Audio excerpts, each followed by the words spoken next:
지난주에는 강원도 홍천에 있는 소노 벨 비발디 파크에서 전국 장로회 연합회 하기 부부 수련회가 있었습니다. 2,600여 명이 등록하여 시간마다 특강과 은혜의 말씀에 감동이 많았습니다. 일반 사람들도 거기 많이 와서 숙소를 정하고 있었습니다. 어떤 사람이 유모차를 끌고 오는데 저는 당연히 유모차 안에 어린아이가 있을 줄로 알았습니다. 그런데 가까이 지나갈 때 보니까 유모차에 강아지가 앉아 있었습니다.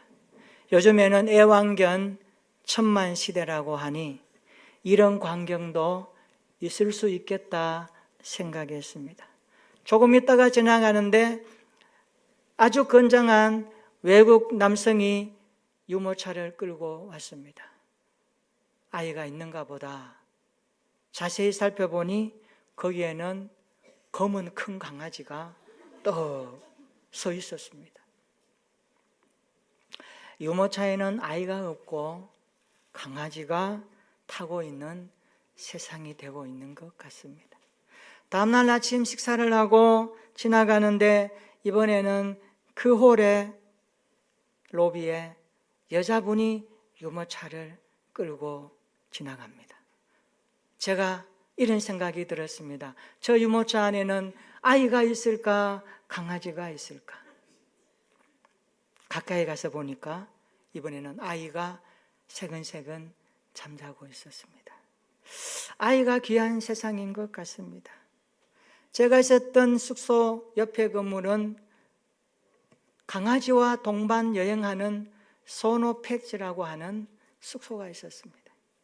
둘째 날 순서를 마치고 수요 예배가 있어서 나오려고 이제 방키를 프론트에 맡겨야 되니까 쭉 가고 있는데 이상한 광경 하나가 눈앞에 들어왔습니다. 젊은 부부가 흰 강아지를 데리고 아마 이제 집으로 가는 순간 같습니다. 근데 이 강아지가 줄을 당겨도 가지 않고 버팅기고 있습니다. 이 젊은 여자분이 말합니다. 이제 집에 가야지. 이틀 동안 쉬었잖아. 집으로 가자. 그러는데 강아지가 가지 않고 버팅깁니다. 제가 옆으로 지나가야 되니까 쭉 가니까 이 강아지가 나에게 꼬리를 살랑살랑 흔들면서 다가와서 애교를 떨고 있었습니다. 제가 말했습니다. 집에 가. 집에 가야지. 집에 가. 그런데 그 뒤에서 남자분이 이 광경을 캠코더로 찍고 있었습니다. 제가 이런 생각이 들었습니다. 이야, 이제는 어린아이보다 강아지가 더 많이 보이는 시대가 되었구나. 어쩌다가 시대가 이렇게 되었지 하는 생각이 들었습니다.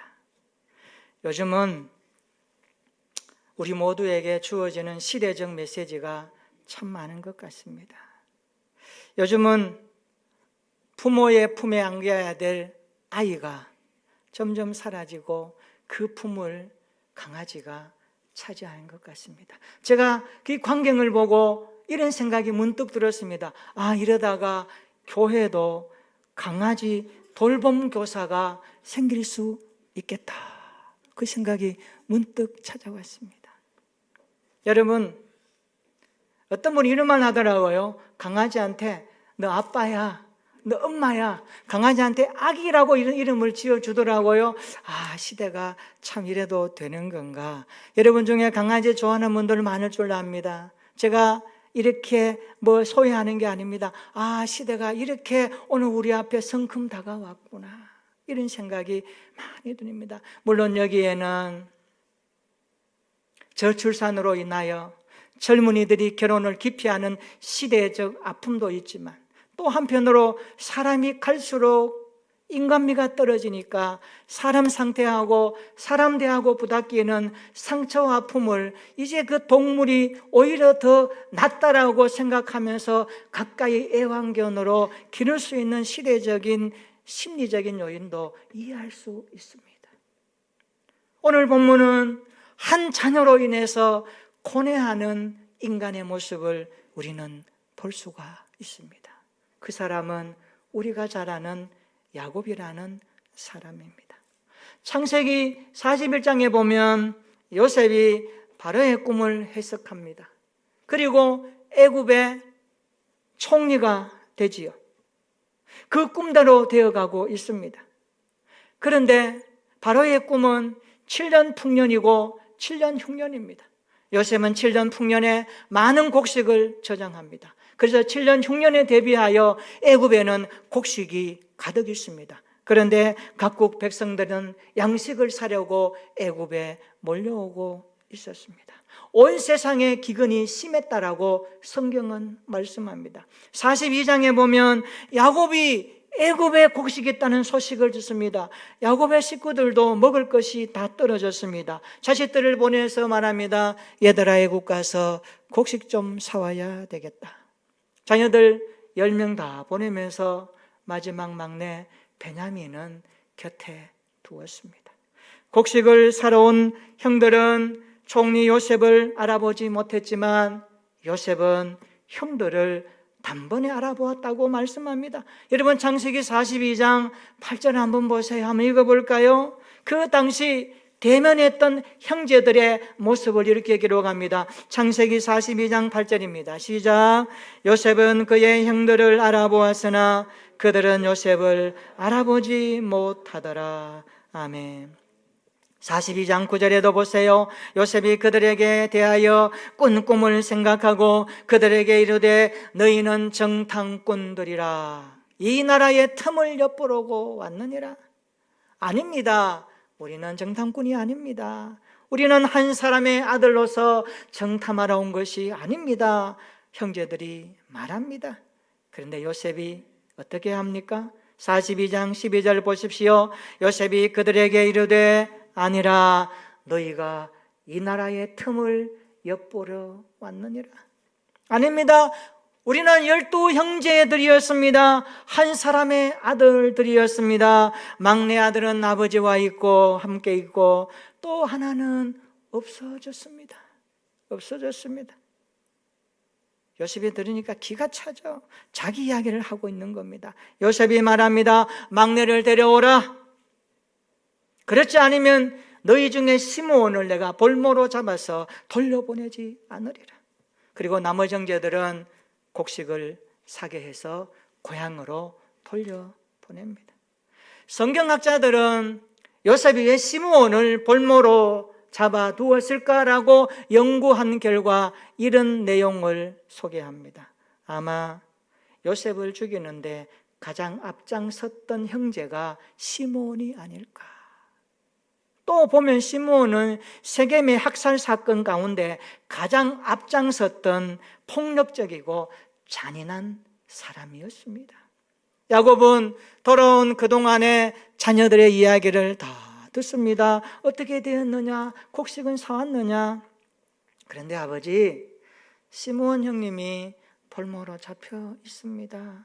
그 애굽 총리 그 사람이 우리가 정탐꾼인 줄 알고 아무리 해명해도 듣지 않습니다. 그러면서 하는 말이 한 사람을 잡아두고 너 아우 베냐민을 데려오면 내가 너희들이 정탐꾼이 아닌 것을 알겠다라고 말해서 시므온이 볼모로 잡혀있고 우리만 돌아왔습니다. 이 이야기를 듣던 야곱의 마음이 얼마나 슬플까요? 여러분, 10손가락 중에 안 아픈 손가락 없다더니 한 자녀라도 아프면 부모의 마음은 미어지는 겁니다.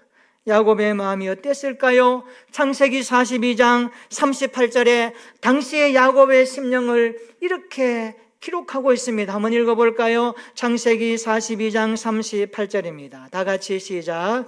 야곱이 이르되 내 아들은 너희와 함께 내려가지 못하리니 그의 형은 죽고 그만 남았음이라. 만일 너희가 가는 길에서 재난이 그에게 미치면 너희가 내 흰머리를 슬퍼하며 스월로 내려가게 함이 되리라. 아멘. 이 말씀을 보면 야곱은 아직도 자식들이 거짓 보고로 해서 요셉이 애굽에 팔려간 게 아니고 구덩이에 빠졌고 그리고 요셉이 짐승에 찢겨서 죽은 줄로 말했던 그 사실을 야곱이 아직까지도 믿고 있습니다.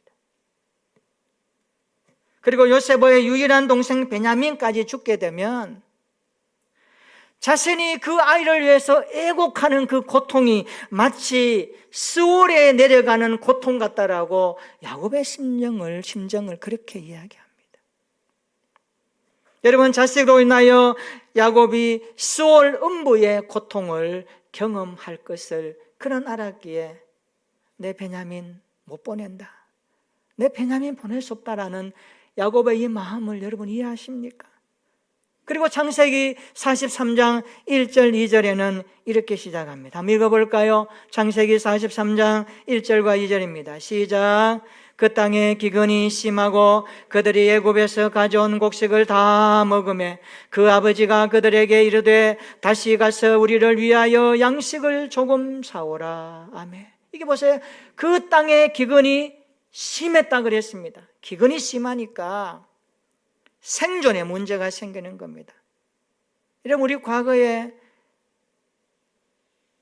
6.25 동란 이후에 보릿고개 어르신들 춘궁기에 먹을 것이 없어서 배를 움켜잡고 물 마시면서 배를 채우며 살았던 우리의 할아버지 부모 세대 아시죠?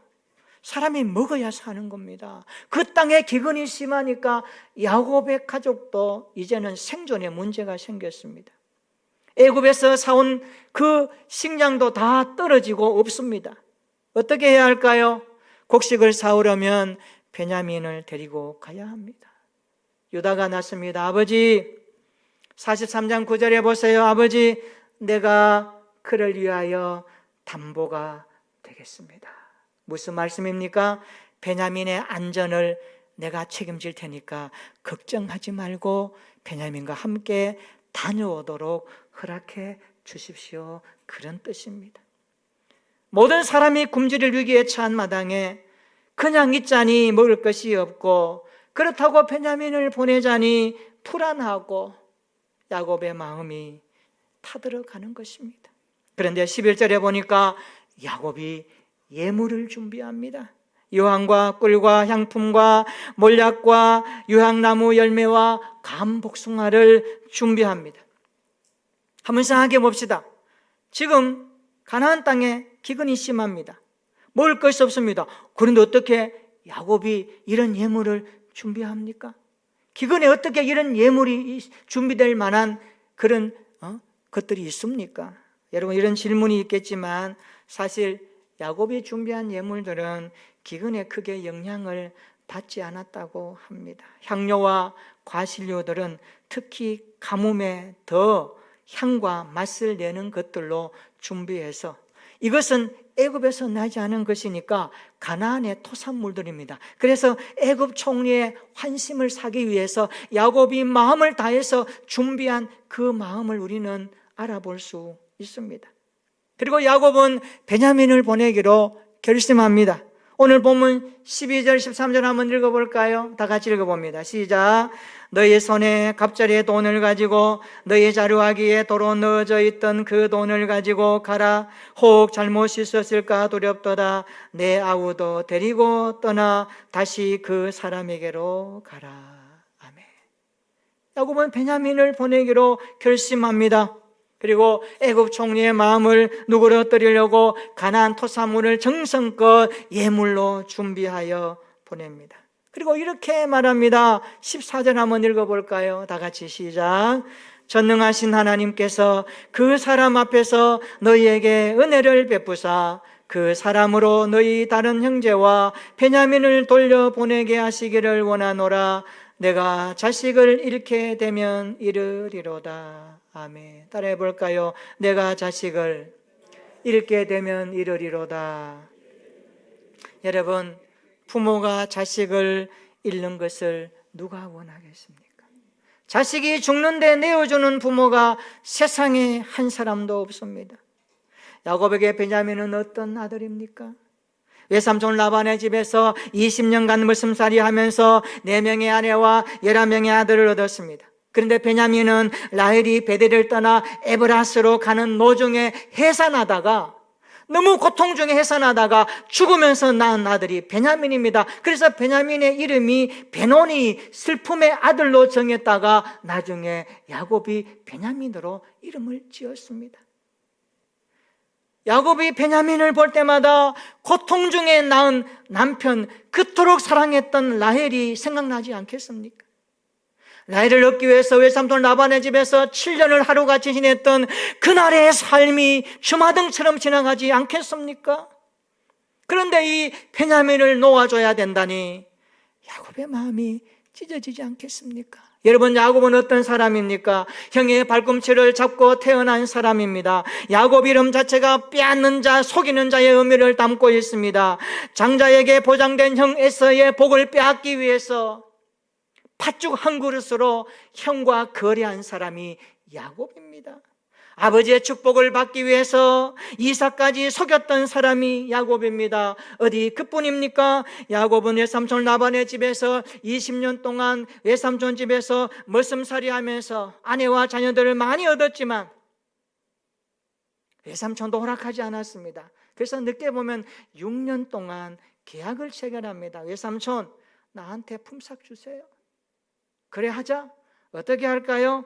엄청난 재물을 그때 모읍니다. 그때 야곱은 외삼촌 라반의 소, 양떼, 염소 가운데 아롱진 것, 검은 것, 그리고 점 있는 것은 내 것이 되도록 약조합니다. 그런데 어떻게 그것을 만들어냅니까? 인간적인 방법으로 사용합니다. 버드나무, 살구나무, 신풍나무를 가지고 이들이 교배할 때에 그 앞에 충실한 것은 그것을 세워서 좋은 새끼들이 자기 것이 되도록 만들어서 결국 튼튼하고 좋은 것을 얻어내는 야곱의 인간적 기술을 볼 수가 있습니다. 이렇게 살았던 사람이 야곱이었습니다. 특히 베냐민은 요셉을 잃고 난 후에 야곱이 그의 말년에 기쁨의 위로를 받았던 사람이 베냐민인데, 이제 베냐민을 돌려보내면서 이렇게 말합니다. 내가 자식을 잃게 되면 이르리로다. 저는 이 말씀에서 오늘 설교의 주제를 정했습니다. 야곱은 적어도 자기의 한계를 넘어서는 고백을 하고 있구나. 자기의 한계를 넘어서는 고백으로 하고 있구나. 우리가 신앙생활을 하다 보면 자기 한계를 만날 때가 있습니다. 내 능력은 여기까지인데 다가오는 문제는 내 능력 밖의 일입니다. 내 힘으로는 불가능합니다. 어떻게 할까요? 이렇게 말합니다. 내 한계야. 내 두 손 들을 거야. 그래서 많은 사람들이 고민하고 염려하다가 이것은 나의 한계다라고 단정 지으면서 그 모든 것들을 포기할 때가 얼마나 많습니까? 그래서 어떻게 할 수 없는 우리의 한계 상황을 안타까워할 때가 있습니다. 지금 야곱은 베냐민을 보내고 싶지 않지만 아니, 보낼 수 없습니다. 보내야 합니다. 그러면 자녀가 보장되지 않습니다. 재난이 임하면 죽을 것 같습니다. 보내지 않으면 또 다른 아들 시므온의 생명이 위험합니다. 심한 기근 앞에 당장 먹을 것이 없습니다. 사면초가 아닙니까? 이래도 못하고 저래도 못하는 이 한계 상황에 처해 있는 야곱의 모습을 우리는 직시해야 됩니다. 그런데 야곱은 오늘 자기의 한계를 뛰어넘는, 넘어서는 고백을 우리에게 주고 있습니다. 그것이 뭡니까? 내가 자식을 잃게 되면 이르리로다라는 내용입니다. 저는 야곱의 이 자기 한계를 넘어서는 고백 속에 담겨 있는 의미가 무엇일까? 오늘 본문을 통하여서 우리의 신앙생활에 적용했으면 좋겠습니다. 야곱이 자기 한계를 넘어서는 고백을 한 것에 대한 의미가 무엇일까? 첫째로 그것은 하나님을 향한 절대적 신뢰와 결단이 들어있는 고백이었습니다. 야곱은 하나님을 향하여서 절대적 신뢰와 하나님을 향하여서 자기의 모든 것을 걸고 있는 겁니다. 그래서 14절 한번 보세요. 뭐라고 합니까? 전능하신 하나님께서 이렇게 말합니다. 전능하신 하나님께서. 여기 전능하신 하나님은 엘샤다이라는 말입니다. 이 용어는 창세기 17장 1절에 아브라함이 99세 되던 해에 하나님이 나타나셔서 자기를 계시하셔야 할 때에 나는 전능하신 하나님이라, 나는 엘샤다이 하나님이라, 이 말씀을 하고 있습니다. 이 말이 뭡니까? 나는 초월하여 어떤 것도 무엇이든지 할 수 있는 하나님이다. 그래서 창세기 17장 1절에 하나님은 아브라함에게 이렇게 말씀합니다. 아브라함이 99세 때에 여호와께서 아브라함에게 나타나서 그에게 이르시되 나는 전능한 하나님이라, 너는 내 앞에서 행하여 완전하라 말씀합니다. 나는 엘샤다이, 전능한 하나님이라. 아브라함아, 너의 나이가 비록 99세가 되어 자식을 어떻게 낳을 수 있을까 걱정할지라도, 너희 아내 사라의 몸에서 경수가 끊어져서 불가능하다고 말할지라도, 나는 모든 것을 초월하여 없는 것도 있게 하시며 죽은 것도 살게 하시는 전능하신 하나님 엘샤다이 하나님이라고 자신을 보여주시는 하나님이 오늘 본문에 등장하는 야곱이 부른 하나님과 같은 이름입니다. 사랑하는 성도 여러분, 오늘 우리가 부르는 하나님은, 우리가 믿는 하나님은, 우리가 신뢰하는 하나님은, 우리가 맡기는 하나님은 전능하신 하나님 엘샤다이 하나님이심을 믿으시기를 축원합니다. 우리 인생의 문제가 크다 해도, 내 한계가 크다 해도 하나님은 한계가 없습니다. 하나님은 약하지 않습니다. 하나님은 전능하신 하나님이십니다. 이 하나님을 향하여서 여러분의 찬 한계의 상황 속에서도 그것을 믿음으로 극복하여 야곱처럼 고백할 수 있는 믿음의 담대함이 있기를 예수 그리스도의 이름으로 축원합니다. 야곱은 전능하신 하나님을 절대적으로 신뢰하고 있습니다. 전능하신 하나님께서 그 사람 총리 요셉 앞에서 너희에게 은혜를 베풀리라. 전능하신 하나님께서 그 사람 총리 요셉으로 하여금 시므온과 베냐민을 돌려보내게 하시리라. 이것을 믿었던 겁니다. 이런 믿음이 있기를 주님의 이름으로 축원합니다.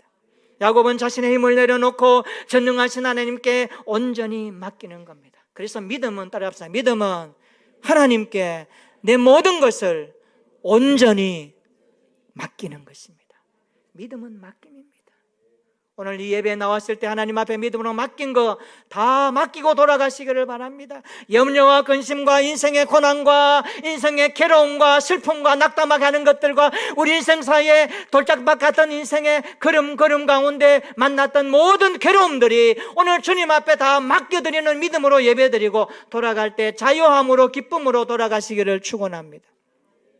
어떤 분은 예배는 잘 드리고 돌아갈 때 또 근심과 염려의 보따리 가지고 돌아가서 한 주간 그 보따리에 짊어지고 사는 분들이 많습니다. 그렇지 않습니다. 예배는 전능하신 하나님께 우리 인생의 모든 것들을 맡기고 드림으로 그분이 주시는 약속을 붙들고 자유와 감격과 기쁨으로 살아가는 예배입니다. 이런 은혜가 여러분의 있기를 주의 이름으로 축원합니다.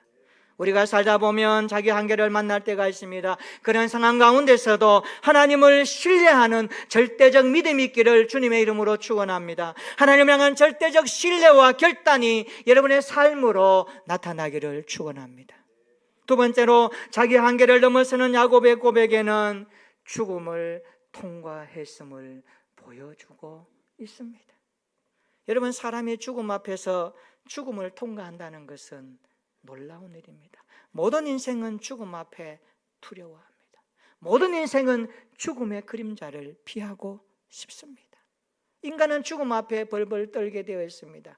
오늘 야곱이 자식을 보내면서 그 죽음을 생각 안 했을까요? 요셉을 경험했던 야곱, 그 막내 베냐민까지 보내야 되는 그 상황 속에서 아니 보낼 수도 없고 보낼 수도 없는 이 어려운 가운데서 야곱이 느꼈던 그 마음의 상태가 무엇이었을까요? 죽음 아닙니까? 그래서 말합니다. 내가 자식을 잃게 되면 이르리로다. 보통 고백이 아닙니다. 그냥 할 수 없는 이야기입니다. 이제 베냐민의 생명은 전능하신 하나님께 있다라고 그는 고백하며 맡기는 겁니다. 야곱은 지금 죽음을 통과하는 고백을 하고 있습니다. 성경에 보니까 이 같은 고백을 에스더도 했던 적이 있습니다. 하만의 계교로 유대인들이 몰살당할 위기에 있었을 때에 자신의 생명을 걸고 왕후 에스더도 이렇게 고백합니다. 내가 죽으면 죽으리로다. 죽으면 죽으리로다. 세상에 가장 강한 사람이 누굴까요? 죽음 내놓은 사람 아닐까요? 생명 내놓은 사람 아닐까요? 우리가 이런 믿음으로 산다면 무엇이 두렵겠습니까? 죽으면 죽으리라.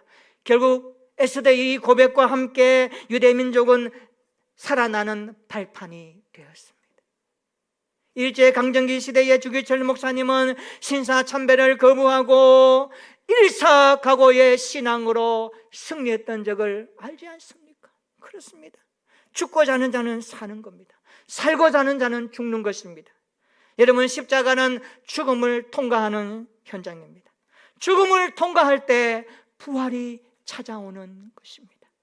죽음에 머물러 있으면 부활은 찾아오지 않습니다. 반드시 죽음을 통과할 때, 죽음을 뛰어넘을 때, 죽음을 지나갈 때 그 앞에 부활의 영광은 기다리고 있는 것입니다. 우리가 예수 믿는 사람들은 십자가를 지고 살아간다라고 말합니다. 누구든지 나를 따르거든 자기를 부인하고 자기의 십자가를 지고 나를 따르라고 주님이 말씀하셨는데, 이게 제자의 모습입니다. 그러면 십자가를 지고 따른다는 게 뭡니까? 십자가의 고통과 아픔과 죽음마저도 그 가운데서도 부활하신 주님을 묵상하며 소망의 부활을 바라보며 나가는 자를 말하는 겁니다. 그렇습니다. 우리에게 죽을 것 같은 아픔과 고통이 있습니까? 그때 그 시간에 십자가를 바라보는 부활을 묵상했으면 좋겠습니다. 야곱에게도 죽음을 통과하여 부활의 기쁨이 찾아오지 않았습니까? 창세기 후반절 읽어보면 야곱은 17년 동안 요셉과 함께 살다가 22년 동안 헤어져 있었는데 다시 요셉을 만나서 17년 동안 같이 생활합니다. 그리고 그의 나이 147세가 되었을 때 죽음을 앞에 놓고 야곱은 자식들을 불러서 유언적 축복을 하고 있습니다. 그 유명한 야곱의 유언적 기도가 창세기 49장 22절에 나옵니다. 요셉을 향한 유언적 축복 기도입니다. 이 말씀은 꼭 기억했으면 좋겠습니다. 창세기 49장 22절 우리 한번 같이 읽어볼까요? 자, 창세기 49장 22절에 그 유명한 야곱의 유언적 기도가 나오고 있습니다. 다 같이 한번 읽어봅니다. 시작. 요셉은 무성한 가지 곧 셈 곁에 무성한 가지라 그 가지가 담을 넘었도다. 아멘. 여러분, 무성한 가지는 담을 넘습니다.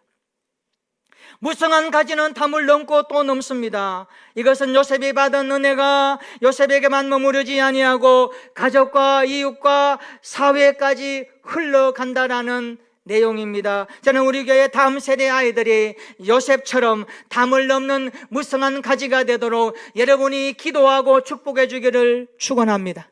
우리 주일학교 아이들을 가르치는 교사들에게 격려가 되고 위로가 되고 소망이 되면서 이 말씀을 통하여서 우리의 아이들이 요셉처럼 무성한 가지로 담을 넘어 시대 가운데 복음의 통로, 축복의 통로, 말씀의 증인들이 되어져서 이 시대 가운데 아무랄지라도 하나님을 경외하는 믿음의 자손들로 살아낼 수 있는 통로가 되도록 오늘 이 야곱의 마음을 가지고 축복해 주시면 좋겠습니다.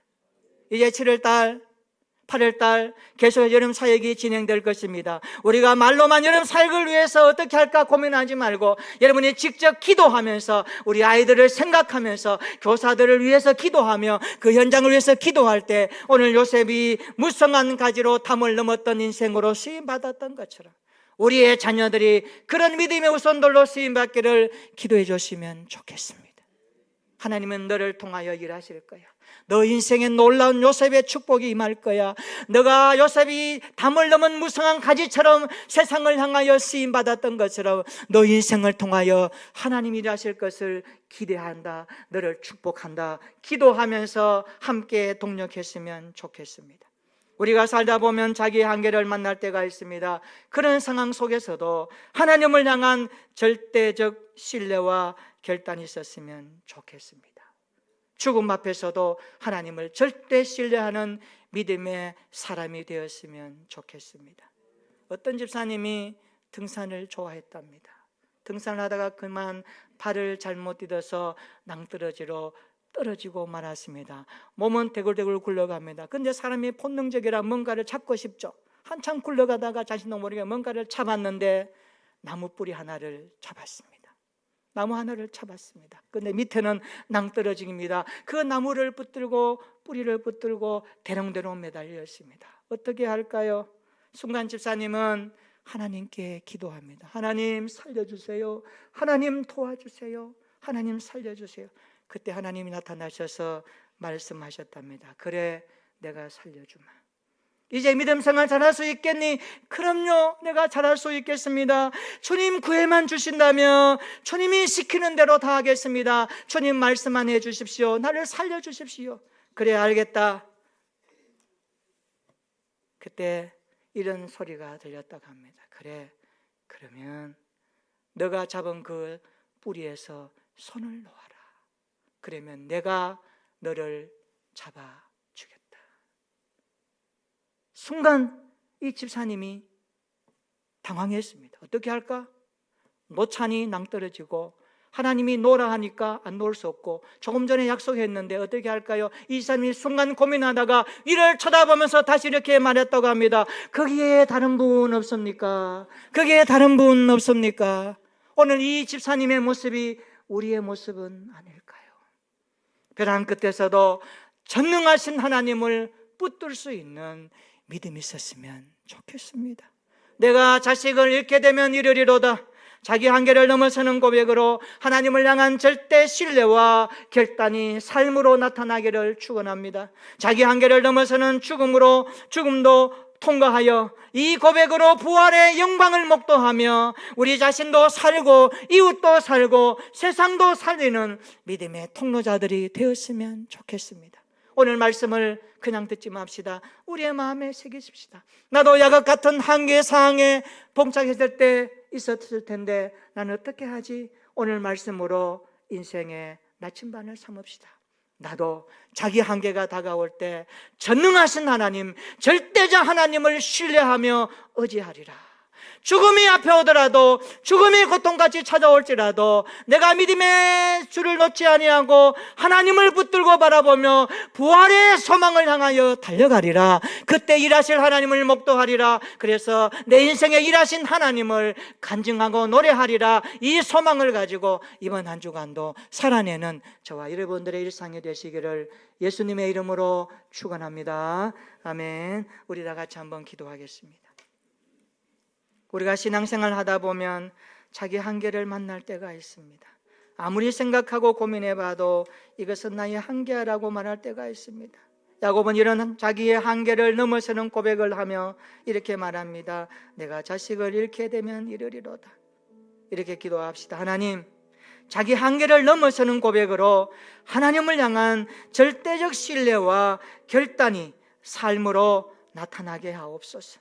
엘샤다이 전능하신 하나님을 온전히 신뢰하게 하옵소서. 모든 것을 초월하여 일하시는 전능하신 하나님을 기대하며 살기를 원합니다. 자기 한계를 넘어서는 고백으로 죽음도 통과하게 하옵소서. 죽음을 통과하여 부활과 같은 기쁨이 찾아오게 하옵소서. 그리하여 담장을 넘는 무성한 가지 요셉처럼 자신도 살고 이웃도 살리는 하나님의 사람들이 되게 해달라고 우리 자신을 위해서 함께 한번 기도하겠습니다. 전능하신 하나님 아버지, 자기 한계를 넘어서는 고백이 우리에게도 있기를 원합니다.